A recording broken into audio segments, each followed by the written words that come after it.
ساعات أخيلو زينا فنونا نفلم لنا زخركم تعزبتنا همي تمسيو لو معربي 10 حدث كم تستزالو هجراون زينا تحيز لكم قريبا زلها دي بعبدي المكتالكم بهورنا عدمكو فلما أرسل زينا أبزبا قشباركا مأكابن من تحرير لافن بحلا ورشاتات سمينار تخايدو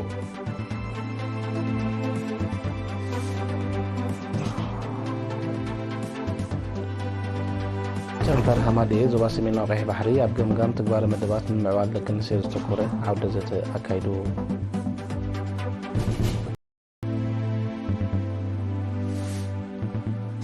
أب كينيا بزكاي زلو شامبيون قد مشكلة أفريقيا هقراويت قانتا إرسرا دو مقاوت أمزقبا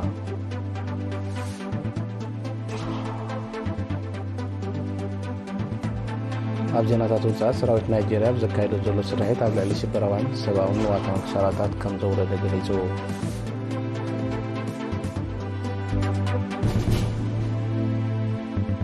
كوينات يوكرين كان دمغنيات من كل قال كتبا أوروبا حبرت مهانة حبيرو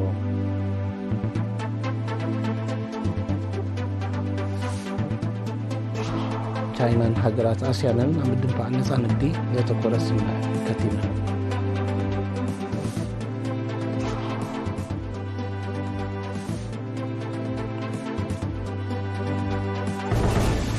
ዝርዝር ዜና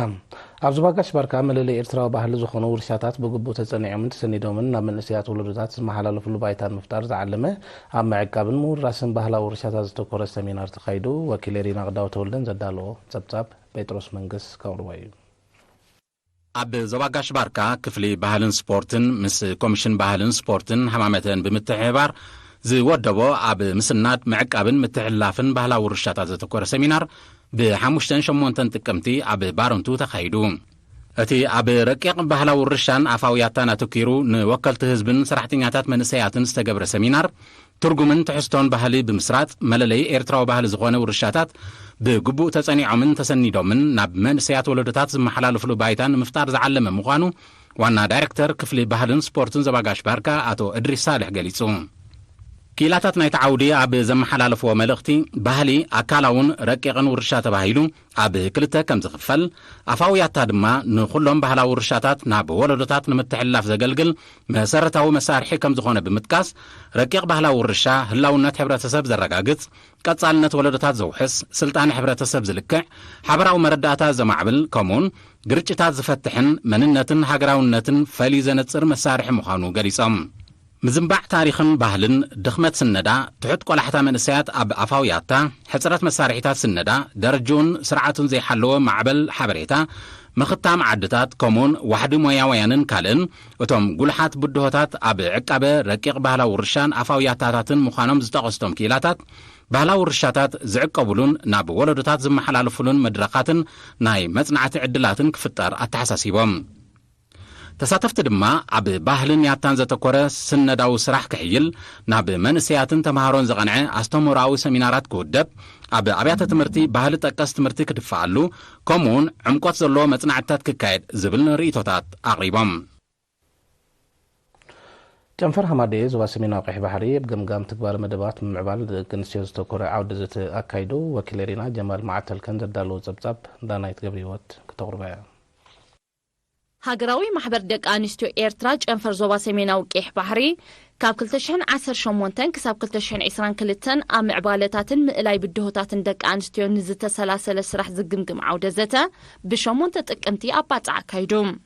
ዋና ዳይሬክተር ክፍለ ማሕበራዊ ኣገልግሎት ዞባ ኣቶ ረዘነ ፍስሓ ኣብ ዘስምዑ መኽፈቲ ቃል ዕላማት ዓውደ ዘተ ንጥፈታት ዝሓለፈ 5 ዓመታት ብምግምጋም ንዝመጽእ 5 ዓመታት ዝያዳ ውጽኢታዊ ስራሕ ንምዕማም ድርኽ ዝፈጥር ሓሳባት ንምምንጫው ከም ዝኾነ ኣረዲኦም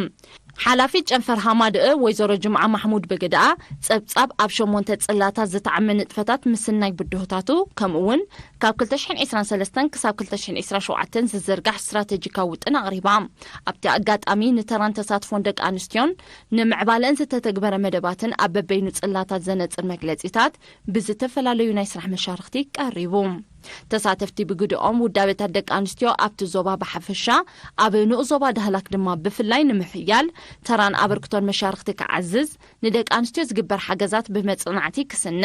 ጎዳእቲ ልምድታት ንምውጋድ ድማ ስጉምቲ ክውሰድ ዝብልን ካልእን ርእቶታት ኣፍሲሶም ፕሬዚዳንት ሃማደ ወይዘሮ ተኻእ ተስፋ ሚካኤል ብወገና ሃማደ ኣብ ዝተመዝገበ ዓወታትን ብድሆታትን መሰረት ብምግባር ናይ 5 ዓመት ስትራቴጂካዊ ውጥን ብምድላው ክሰርሕ ምጽንሑ ብምጥቃስ ቀጻልነት ናይቲ ብናይ ሓባር ጻዕሪ ዝተመዝገበ ገስጋስ ንምዕቃብን ዝተረፈ ንምምላእን ብውህደት ክዕየ ተላብያ መምሕዳራዊ ኣገልግሎት ምስፋሕን ምሕያሽም ዝካየድ ዘሎ ቀጻሊ ጻዕሪ ኣብ ንኡ ዞባ ፍርቱ ሰዋ ምርጫ ማሕደር ተኸባብን ኣካየድ ስራሕን ተኻይዱ እቲ ኣብ ሓውሲ ከተማ ፍርቱ ሰዋ ከምኡውን መምሕዳራት ከባቢ ሆሚብ ሞለቤርን ታማራትን ዝተኻየደ ምርጫ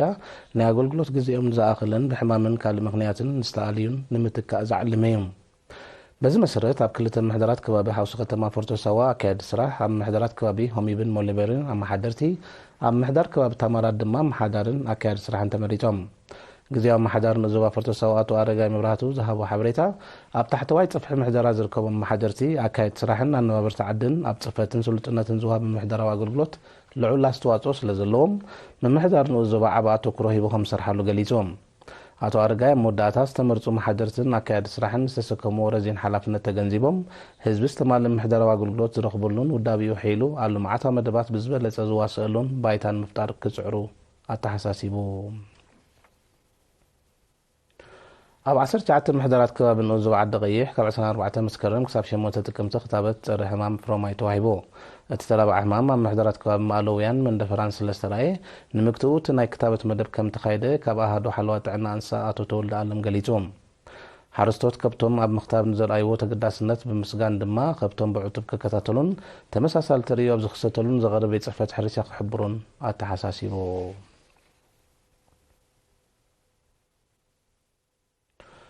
ካብ 9 ጥቅምቲ ትሒዙ ኣብ ኬንያ ዝካየድ ዘሎን 18 ሃገራት ኣፍሪካ ዝሳተፈኦ ዘለዋን ሻምፒዮን ቅድም ብሽክሌታ ኣፍሪካ 2024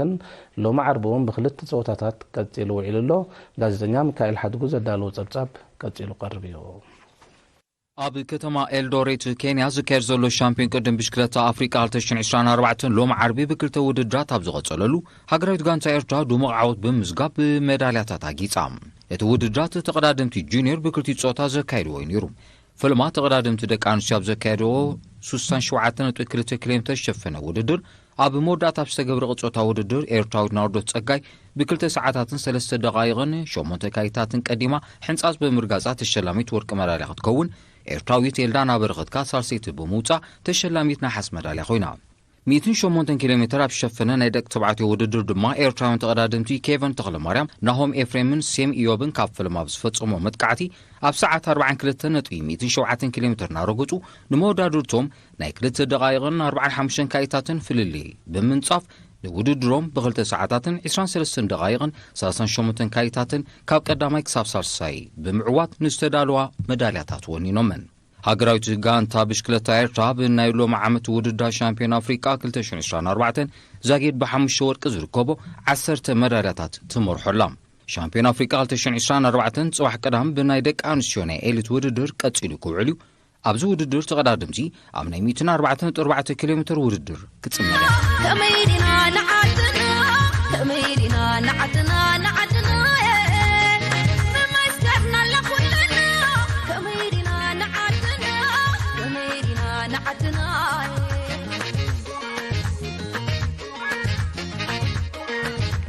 ዝወርኩም تعزبت السعب ዜናታት ወጻኢ ደጊምና ንምክታልኩም ብኽብሪ ንዕድም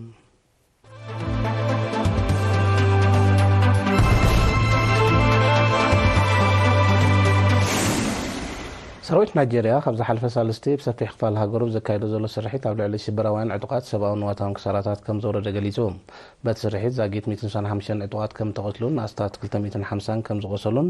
ኣዘዝቲ ሰራዊት ናይጄርያ ሓቢሮም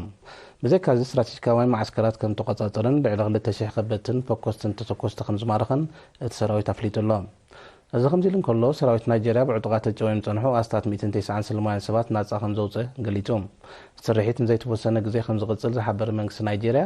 ኣብ ሰሜናዊ ክፋል ሃገሩ ተዋፊሩ ንዘሎ ቁጽሪ ሰራዊት ክባቢሉ ኣሎ ጸጋታት ነዳዲ ሃብታም ዝኾነት ምዕራብ ኣፍሪካዊት ሃገር ናይጀርያ ብሰንኪ ጸጥታዊ ጸገማት ተጠቃሚት ጸጋታት ክትከውን ከም ዘይከኣለት ናይ ቀረባ ተዓዘብቲ ይሕብሩ። እቲ ጸጥታዊ ጸገማት ብፍላይ ድሕሪ 2009 መሊሱ ከም ዝኸረረን ብሰንኩ ኣሽሓት ከም ተቐትሉን ሚልዮናት ከም ተመዛበሉን ጸብጸባት ይርድኡ። ኩናት ዩክሬን ቀንዲ ምክንያት ምንቁልቋል ቁጠባ ኣውሮፓዊ ሕብረት ምዃኑ ተገሊጹ። ዝዓበየ ጠለባት ባርያዊ ጋዝን ነዳድን ናይቲ ሕብረት ካብ ሩስያ ይማልእ ምንባሩ ድሕሪ ኩናት ዩክሬን ምስ ሩስያ ብዝፈጥረ ዘይምቅዳው ግና ሰደድ ጋዝን ነዳድን ናብ ዝተሓተ ደረጃ ከም ዝወረደ ጸብጸባት ይርድኡ። መሰረቶም ጸብጸባት ኤውሮፓ ሕብረት ክሳብ 2022 ልዕሊ 4 ሜታዊት ናይ ጋዝ ጠለባቱ ካብ ሩስያ ከም ዝነበረ ኣብ ዝሓለፈ ዓመት ግን እቲ መጠን ናብ 16 ሜታዊት ከም ዝወረደ ተፈሊጦም።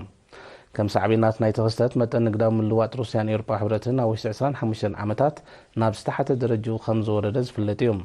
ቅድሚ 2020 ዓመታዊ ኣስታት 30 ቢልዮን ዩሮ ዝነበረት ንግዳዊ ምልዋጥ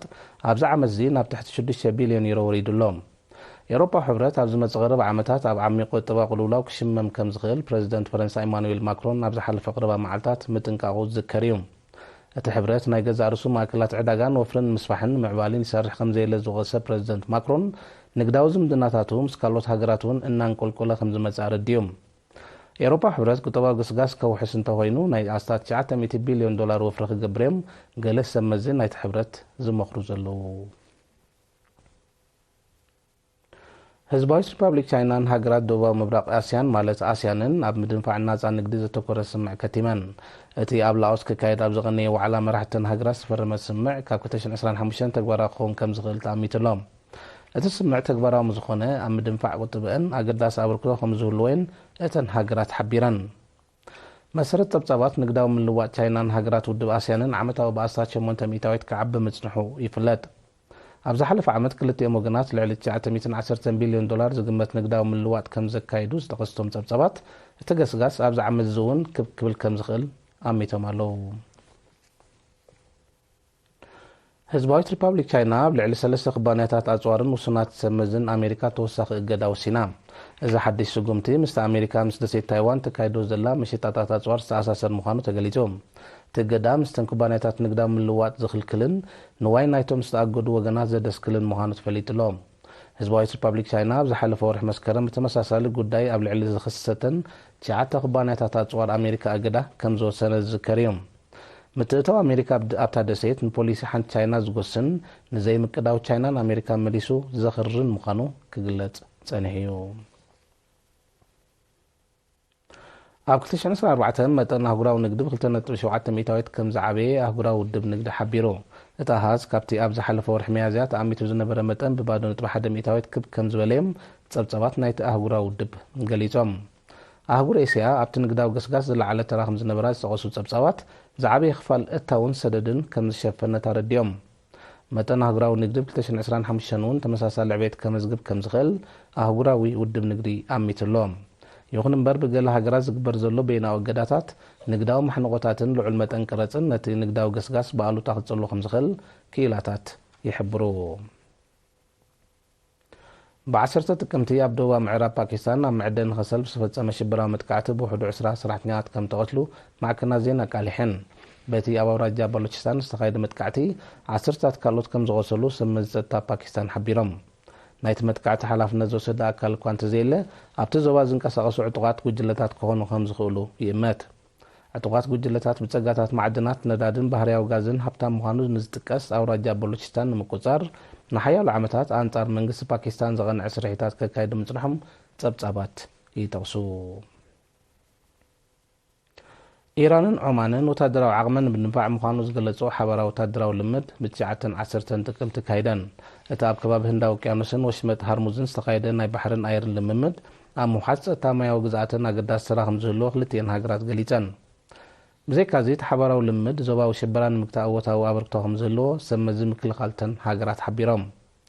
ኢራን እቲ ልምምድ ብወሽመጥ ሃርሙዝ ንዝካየድ ዘይሕጋዊ ምስጋር መራኸብ ንምቁጻር ሓጋዚ ምዃኑ እውን ገሊጻ ኣላ። ኢራንን ዑማንን ነቲ ሓበራዊ ልምድ ኣብ ዝተመርጸ ግዜ ከም ዝደግምኦ ሓቢረን።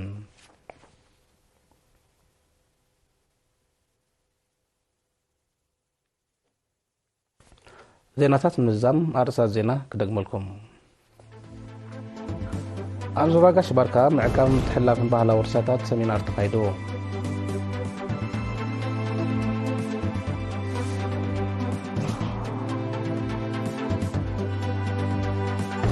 برهامادي زوا سمينا قيح بحري أبقماقم تقبار مدبات معبال دقن سيستقره عودة زيت كايدوم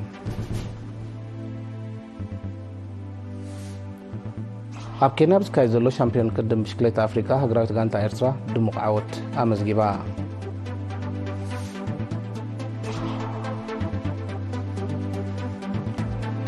ሰራዊት ናይጄርያ ብዘካየዶ ዘሎ ስርሒት ኣብ ልዕሊ ሽበራውያን ሰብኣውን ንዋታውን ክሳራታት ከም ዘውረደ ገሊጹ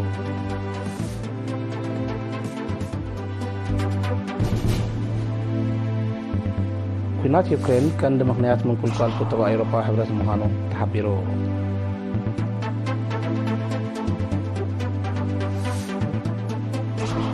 ቻይናን ሃገራት ኣስያንን ናብ ምድንፋዕ ነፃ ንግዲ ዘተኮረ ስምምዕ ከቲመን